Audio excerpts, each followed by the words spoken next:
Abobo, un quartier d'Abidjan. C'est ici qu'ont eu lieu depuis le début de la semaine de nouveaux affrontements entre les partisans d'Alassane Ouattara et les forces de l'ordre, fidèles à Laurent Gbagbo. Ces hommes sont les dernières victimes de la crise politique qui s'enlise en Côte d'Ivoire. Cela fait 2 mois et demi, depuis le second tour de la présidentielle fin novembre, que le pays vit déchiré entre 2 présidents. Alassane Ouattara, reconnu par la communauté internationale, toujours retranché à l'hôtel du Golfe, et Laurent Gbagbo, le président sortant qu'aucune pression internationale n'a réussi à déloger. Une nouvelle mission de médiation est sur place, des experts envoyés par un groupe de 5 chefs d'État de l'Union africaine. Une de plus, la population n'y croit plus. Je pense que la médiation, c'est une perte de temps. Au début, j'y croyais, mais ça ne finit pas. Je suis beaucoup pessimiste.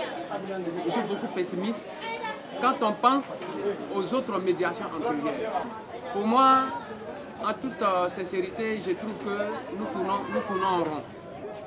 Et de fait, la composition de la mission est déjà contestée par le camp Gbagbo, alors que les chefs d'État du groupe sont attendus sur place d'ici fin février. Vous avez la composition du panel lui-même.